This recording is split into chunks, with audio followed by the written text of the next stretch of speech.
kind of back to what I was saying about no females. We haven't seen like a female of another species Asari relationship. I'm not saying they need to put every relationship out there, but you know, the only one that is like that is mine. So it would be nice to have some companions, you know? All right, so looks like we're gonna go to the next spot. I don't know about going to these other places with Reapers on them yet, so I might as well do the first thing. You know what? We'll try one. We'll try one that doesn't have anything on it. Does this one have something on it? I think it did. Yeah, the Cerberus Lab's over there. Hades Gamma or Kite's Nest? Let's go to Kite's Nest first. What happens if I go to a place with a Reaper there? When was my last autosave? These questions might be very, very important. Okay, I don't see a Reaper here. Anything interesting about this place? The Reaper invasion force appears to have passed the planet by, which is likely the only insight that organics will ever have into the Reaper's literary taste. Because Speculas is about conspiracy theories and pulp fiction. Alright. Nothing particularly interesting there, I would say. Varush.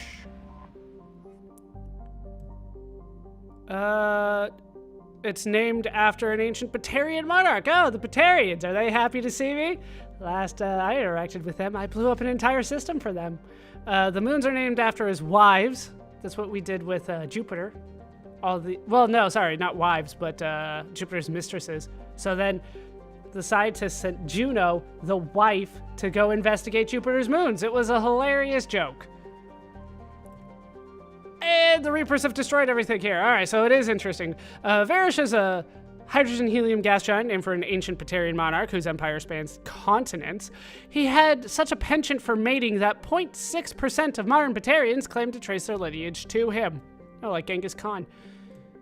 The planet's moons are named after his many recognized wives. The largest, Bira, concealed Prothean ruins that helped the Batarians develop faster than light travel. It is a Batarian point of pride that since the ruins were damaged by earthquakes, they had less information to go on than other spacefaring species. So once again, it's like warp drive. It's a huge deal.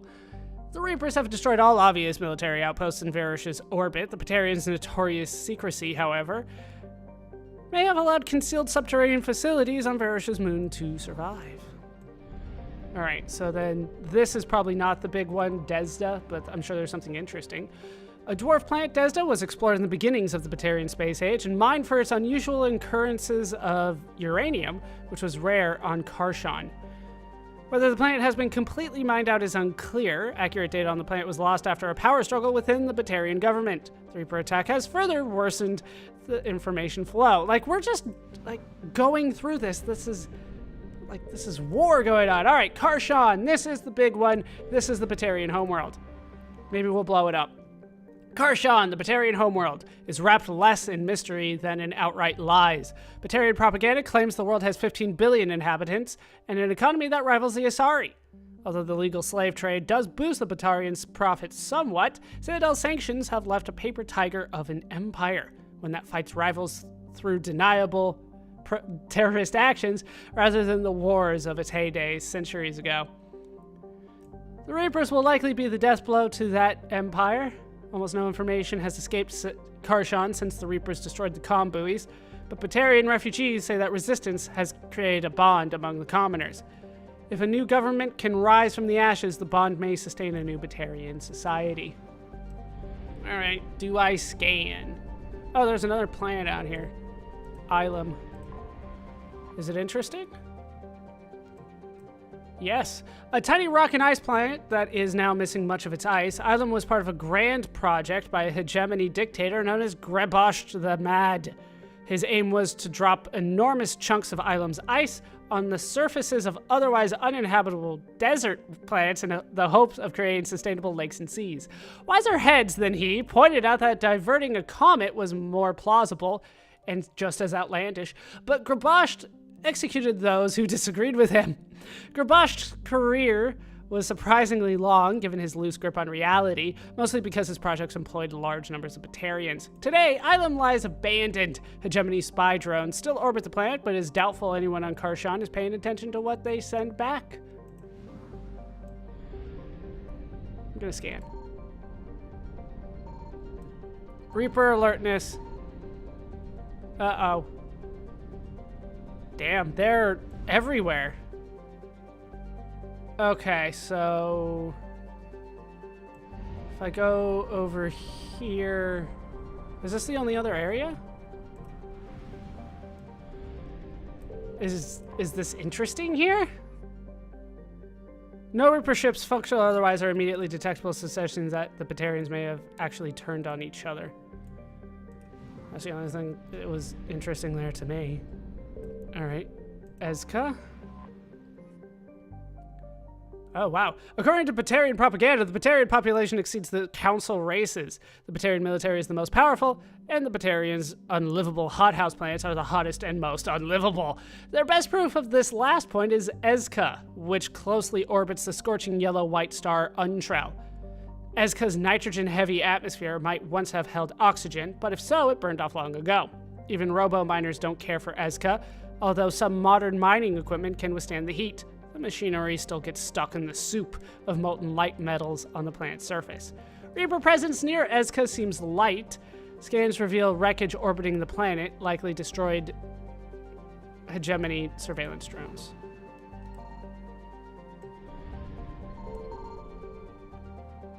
Yeah, the Reapers are just kind of on me. I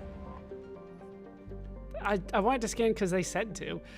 Klaus is a rock planet with almost no atmosphere to speak of. Consequently, the planet retains fairly little heat considering how close it orbits to an energetic star. The relatively mild temperature made Close attractive for robo-mining with an emphasis on platinum. The planet also has an abundance of sodium oxide used in the manufacture of lye. But profit margins on that compound are thin by comparison. I didn't know you had to manufacture lye. I thought it was natural. The Reapers have destroyed the orbital stations surrounding Close and cut the strands of the space elevators that earlier generations of Batarians used to transport goods to orbit. Space elevators! Apparently no longer just a theory, and a kind of a crazy one at that. Yes. All right. There's people living on these things, so they're interesting to me. Adek is a brutally hot and wet garden world covered with molds and lichen analogs. Or lichen. I've heard it both ways. It has many viruses and bacteria lethal to Batarian physiology. The hegemony colonized Adek early in its expansion, but few of the colonists wanted to stay. The result was domination by a class of landed slave owners. A small cadre of well-paid engineers and skilled laborers kept the planet's mechs and infrastructure functioning. Alliance estimates put the planet's Batarian population at just over 6 million, but that number has likely fallen since the Reapers arrived. I'm sensing a theme here. So, it kind of makes me mad that, like, I can't, like, fully scan areas because there are Reapers everywhere. It doesn't look like there's anything over here. So, I am going to head back and out.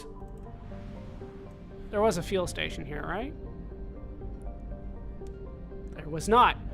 And the Reaper alertness is back down to where it was when I was here. Alright, so let's just do the thing that I know I can do, because going to other places doesn't seem to be all that worthwhile for me. Because of my limited scanning capabilities. Alright, there's a fuel depot here. That is nice. We'll just head for the fuel depot and then we'll kind of work our way in. There's a lot of stuff here. So much money is going to be spent on that, I am sure. Alright, Asinus. Interesting? Yes. Asinus is a hydrogen-helium gas giant that was home to a substantial Turian garrison defending the planet's fuel infrastructure. It once held a distribution center for anti-proton-based fuel, as well as the more common helium-3 collectors. The garrison is now gone. The Reapers drove the Turians off and destroyed all available machinery. The Reapers appear to have moved on. A few Volus ships are now visible, likely present to scavenge the wreckage. So things are working out nicely. Impera.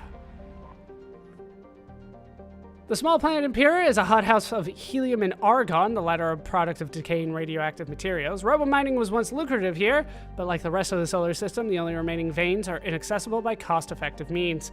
The planet is named for Atrin Impera, the Turian Machiavelli, whose ambitious political philosophies led to her reign as regent in the continent-spanning Niolan Empire for more than a decade. She famously combined citizenship tiers with a meritocracy, rather than a caste system, which served to strengthen her empire. This practice fell in and out of favor for centuries before its revival early in the Turians' age of nation-states. The Reaper invasion largely ignored Impera, sending only a token force to destroy the scientific equipment around the planet. Interesting. There's also a couple other areas around here. I was about to say, where's the planet on this one? All right. Datrix. Datrix is a small rock and ice planet with an extremely thin nitrogen-based atmosphere. Exploited for its metal deposits, the planet's iridium was marked as part of Palaven's strategic reserve during the Krogan rebellions. Its facilities have been maintained to this day. Scans indicate the Reapers did not destroy the surface facilities. It is possible they either did not see them as a threat or plan on using them for their own purposes. A few Reaper destroyers serve as a skeleton crew here, backed by a capital ship in case the Turians attempt to retake the planet. So, things aren't going so well. Did I go to this one? Impera, I sure did. Alright, Kalax.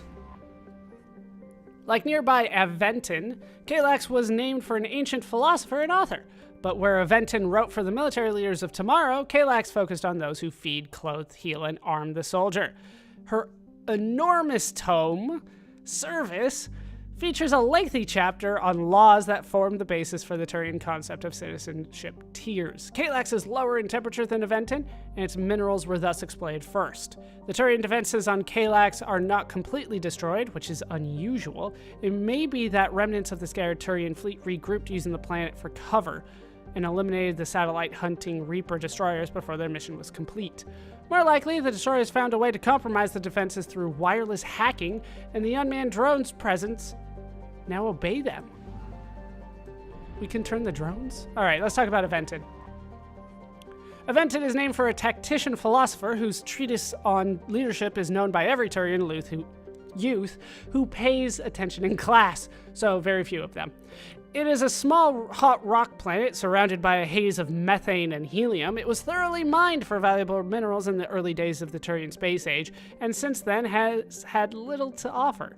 Aventon's token spy satellites and defense drones proved no match for even a small Reaper presence, and best reports suggest they have been eliminated.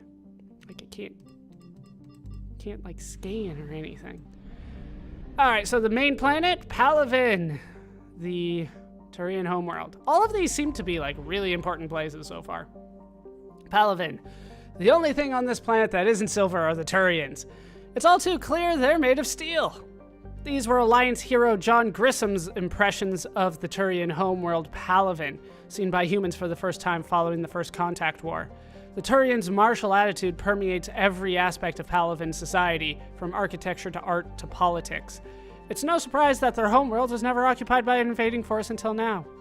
What's this guy's name? John Grissom? It sounds familiar, but I think they just brought it up in previous Mass Effect games. It's not a reference. But if it is a reference, I'm thinking Ender's Game. Either way, the Reapers, aware of their enemy's reputation, brought overwhelming force to Palaven and did not hesitate to bombard cities that resisted, and all of them resisted. The dust and smoke from pulverized cities is now a breathing hazard across much of the planet. Water and power supplies have all but vanished. Still, the fight here has cost the Reapers dearly. Alliance Travel Advisory. Palaven's weak magnetic field means solar radiation levels are greater than those found on other habitable worlds. Human visitors are advised to wear envirosuits or other radiation protection when visiting Palaven. There's 6.1 billion people there. It's about the same as Earth. We have a little bit more now, though. 350,000 orbital stations. This is before the invasion. Capital is Cyprtine. We can't head there. So yeah, like everywhere else, the Reapers kind of came and went. But in Earth, apparently they'll be there the entire game. We have all the time that we need. Let's go to Mine. Palaven's largest moon has been shrouded in secrecy since the dawn of the Turian space age. During the Krogan rebellions, the hierarchy classified nearly all data on Mene and its sister moon Nanus, because they feared the Krogan could use the moons as weapons by smashing them into Palaven's surface. However, some information has leaked out. Images of Turian bases where personnel walk without envirosuits indicate advanced infrastructure, likely a network of subterranean tunnels with powerful Mass Effect field generators that retain heat and atmosphere over swaths of the surface. Swaths. The Reapers' plans for bombarding the bases were met with fierce resistance by the Turian fleet and the moon's anti-aerospace defenses. With their easy victory stalled, the Reapers deployed a variety of ground units to take the bases one at a time. The Turians have the advantage on the moon, but the Reapers have the patience to slowly grind them down. With every base captured, the Reapers deny the Turian fleet another place to repair or refuel. Orbital distance classified. Orbital period orbits Palaven every 33 days. Radius, day length, atmospheric pressure, surface temperature, and surface gravity all classified, because you can't know it exists unless you know its surface gravity. Let's land there. Ooh. Empty. Squad selection. I wonder who I'll pick. How about Liara and James? Let's go with James.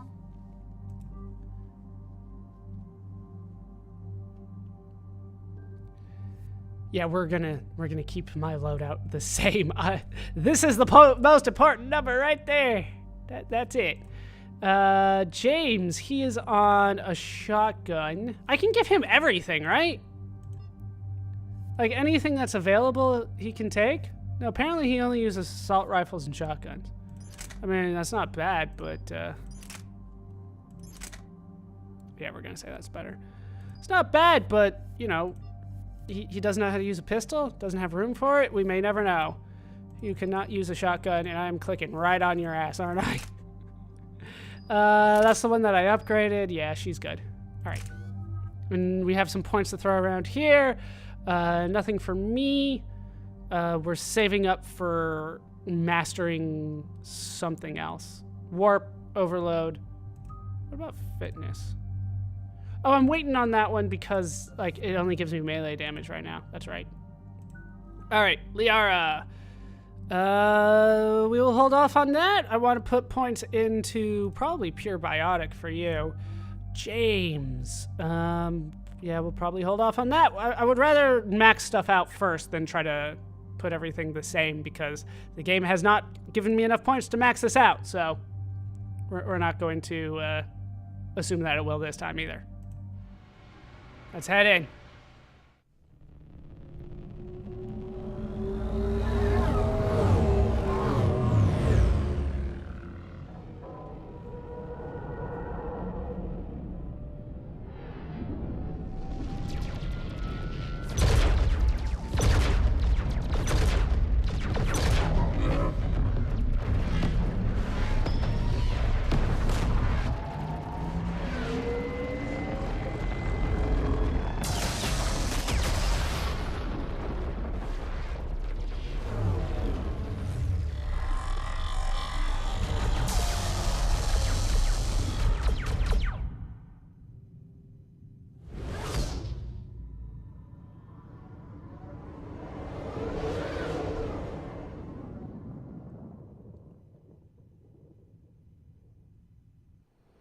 Sorry about your war and all, but I got a mission. I just realized that I have red, white, and blue on my armor. Oh no. No. Palaven. We have an old friend there. Holy hell. They're getting decimated. Strongest military in the galaxy, and the Reapers are obliterating it. Was it like this on Earth? Yes. Shepard. I'm so sorry. Yeah. Commander, the LZ's getting swarmed. James, open that hatch.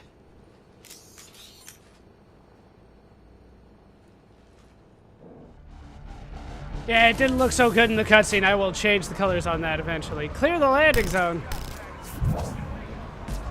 How am I missing?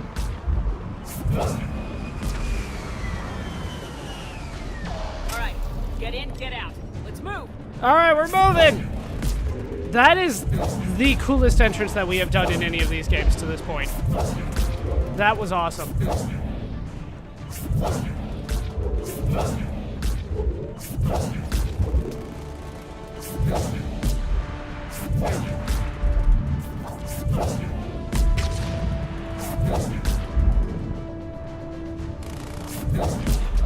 Yeah, there's no going around corners like that. Are they coming from any other direction? Nope. Is that it? Looks like that's it. Alright, so those are our Turian ships. Can I put this, like... Is it H? How do I put this away? I don't want it anymore. I want to go explore. You know what? It's probably best if I just leave it out. Slower, but better. Is there really nothing back here? There was so much room back here for activities. But no, there's nothing.